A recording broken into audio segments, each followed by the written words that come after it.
Calon Imamku, karya Ivan Maulana Rizky, episode 11. Calon Imamku episode 11. Nita dan Riko memperhatikan Faiza yang terus mencoba berbicara dengan Zain yang dikira Tanfir. Pria itu terlihat menghindar dan enggan untuk memberikan jawaban sedangkan Faiza berusaha untuk membuat pria tersebut bicara. Tanfir, kenapa sekarang kamu diam saja? Apakah kamu sakit gigi? Biasanya kamu sangat aktif. Apakah karena sekarang yang mengajar adalah Paman Maulana? Bukankah kamu selalu merasa kalau Paman Maulana adalah saingan cintamu dalam mendapatkanku?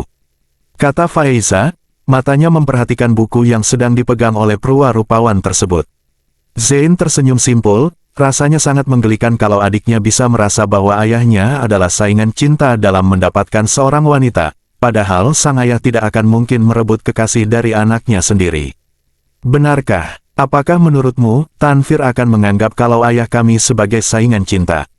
Faiza tercengang ketika menyadari bahwa pria yang ada di sampingnya itu bukanlah Shehan Tanfir Mizan melainkan Zain Eki Maulana, sedang dia tadi menanyakan kecocokan antara dirinya dan pria tersebut.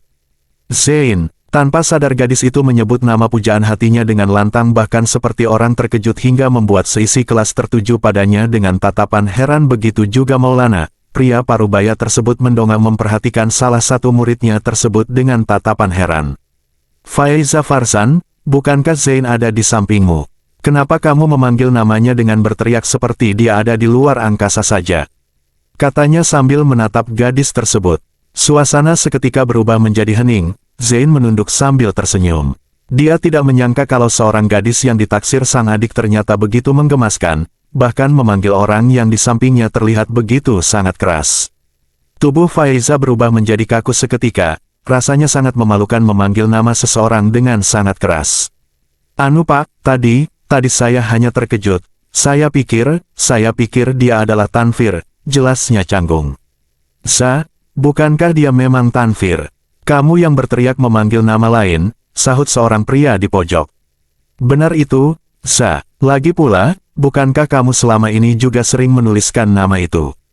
Lihat saja nama yang kau tulis di buku dan penamu, semua namanya adalah Zain, timpal seorang yang satu. Faiza semakin merasa sangat malu, ia hanya bisa menundukkan kepala tidak berani mengangkat wajah.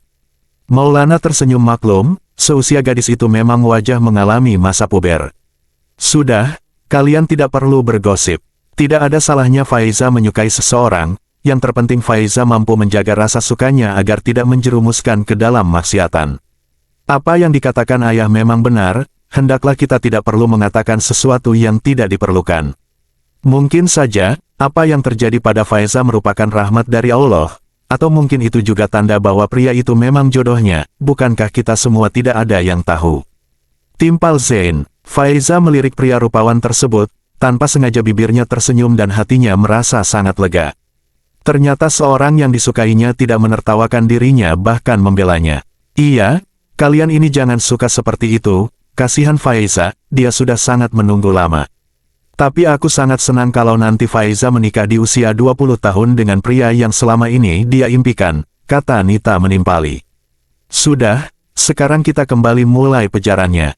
Masalah bahas jodoh itu nanti saja, siapa tahu kalian bagia yang perempuan masih single berminat menjadi jodoh untuk kedua putraku. Maulana menyela pembahasan masalah jodoh dari muridnya. Mamangnya anak bapak bersedia menikah di usia berapa? Pekerjaannya apa? Perjaka atau duda? Tampan atau tidak? Tanya Nita, bertubi-tubi. Nita, kamu bersemangat sekali. Anak saya itu bernama Shehan Tanfir Mizan dan Zain Eki Maulana. Zain itu owner ZEM dan Tanfir adalah CEO di ZEM. Mereka masih perjaka dan mereka juga selalu menjadi idola para gadis. Tapi sepertinya Nita, mungkin mereka tidak tertarik padamu, canda Maulana tersenyum tipis. Nita merengut sebal mendengar candaan dosennya tersebut. Bapak bisa saja, saya ini masih gadis dan muda lagi. Masa anak bapak tidak ada yang mau dengan gadis cantik seperti saya sih? Di sisi lain, Tanfir keluar dari perusahaan ZEM. Perusahaan berlian bertaraf internasional tersebut selalu menjadi incaran bagi banyak orang untuk bergabung atau sekedar menjadi investor walau sebenarnya sangat tidak dibutuhkan. Meeting selesai, sekarang aku mau ke rumah Faiza. Kuliah sudah selesai, tapi dia baru ingat kalau hingga kini belum tahu alamat rumah gadis cantik tersebut.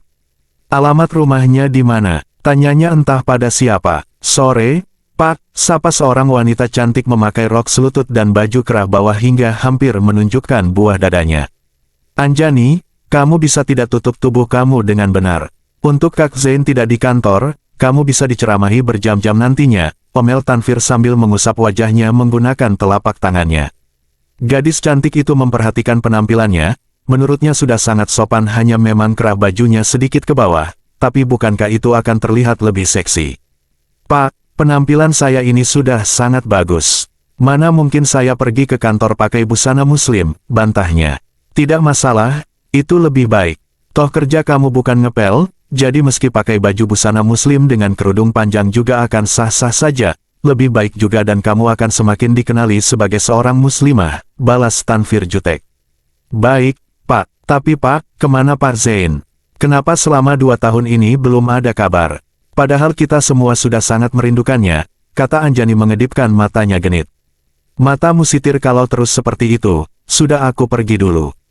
Kalau kamu masih ada waktu untuk ngobrol, gunakan saja mengerjakan tugasmu. Jangan lupa, minggu depan ada pameran, kamu harus siapkan dengan baik. Gagal, kamu yang saya pecat, kata Tanvir, setelah itu ia langsung masuk ke dalam mobil dan meninggalkan tempat tersebut. Pak Tanvir sangat galak, tidak sama dengan Pak Zain yang selalu baik dan bijak. Meski kadang telinga panas kalau harus mendengarkan ceramah agamanya kalau sudah ada yang melakukan kesalahan, gerutu Anjani. Setelah itu wanita cantik tersebut masuk ke dalam kantor karena harus mempersiapkan untuk acara pemaran berlian. Mansion Mizuruki. Farhan, apakah kamu datang ke sini setelah bertahun-tahun hanya untuk mencari pinjaman uang? Omel Vira jengkel karena adik iparnya itu setelah bertahun-tahun tidak pernah datang berkunjung, sekali datang malah hanya ingin meminjam uang. Aduh, kamu ini sudah ibu-ibu masih saja bawel seperti dulu. Kak Fir, perusahaanku bisa hancur kalau tidak mendapat pinjaman modal dari Kak Ivan.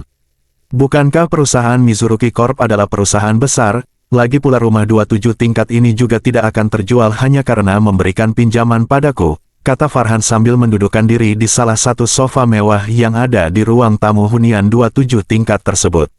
Berikan vote, masukkan ke libari dan komentar, semakin banyak vote, like komentar akan semakin cepat crazy up.